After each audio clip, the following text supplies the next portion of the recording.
Samantala, kaugnay sa pansamantalang pagpapasara sa 14 na lechonan sa La Loma, Quezon City dahil sa African Swine Fever, papanayin po natin ang head ng Quezon City Business Permits and Licensing Department na si Margie Mejia.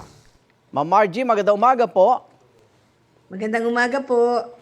Ilan po't nasa ng mga baboy na may African Swine Fever? Sir, wala po kaming actual bilang Opo. kung ilan yung baboy na may African swine fever, pero during our random inspection po, bilang paghahanda dito sa Burr months natin ay nag-joint inspection po ang ating City Veterinary Department at ang BAI at nagkumuha ng samples at meron pong 4 na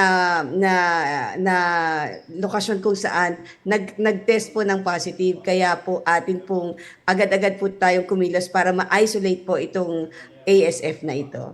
So masasabing hindi rin ito nakalusot sa Poultry and Livestock Checkpoint kasi nagkaroon kayo ng testing. Opo, doon po sa actual lechon establishment po kami nag-testing. Okay. Pero kumpirmado, hindi naman ito nakakahawa sa tao, di ho ba? Ay, hindi po ito nakakahawa sa tao. Sigurado po tayo dyan. At sa ano lang po ito, sa mga pigs lang po ito. So yung inyo po naging aksyon, masasabi pa nating confined na po itong ASF sa Quezon City? Confinement po sa La Loma. Doon Sa po sa La Loma. La Loma. Sa La Loma area para po hindi na po siya kumalat sa iba pang lugar. Opo. Sumunod po kami doon sa direktiba ng BAI na temporary po i-close itong mga ito para makapag-disinfect, para malinis at matanggal po natin kung ano man, kung meron pa po na natitira doon na ASF na bacteria or virus para po hindi na po talaga siya kumalat. Nalaman ho ba yung source ng mga baboy na ito? Sa yung information na yan ay wala po akong hawak. So, Okay. basta ang kaya ko pong sagutin po sa inyo ay bilang paghahanda po dun sa Burr months ay talaga po monitor namin Opo. itong area na to dahil alam po natin na malaki ang demand for this and we want to protect the public, yung mga bumibili po doon para naman po masigurado natin na fit for human consumption yung binibili doon at itinitin.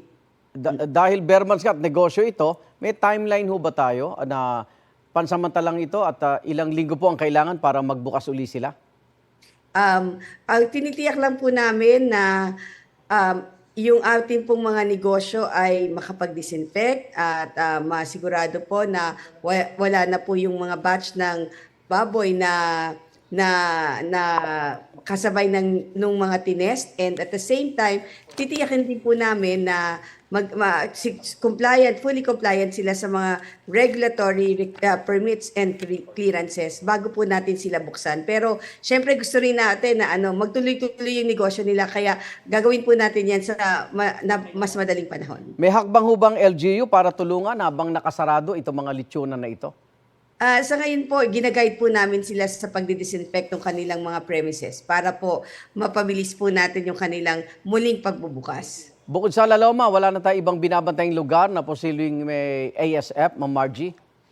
Ay, sir, sa ngayon po, La Loma lang po yung nakita ng ASF. Pero ang Okay. city government po ng Quezon City ay hindi naman po humihinto sa pagmo-monitor. Year-round po ang monitoring natin sa supply ng baboy dito, sa quality ng baboy dito sa Quezon City. And tinitiyak po natin na isolated po itong ASF sa La Loma.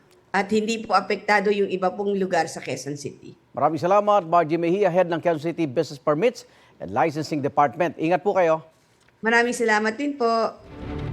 Igan, mauna ka sa mga balita, mag-subscribe na sa GMA Integrated News sa YouTube para sa iba't ibang ulat sa ating bansa.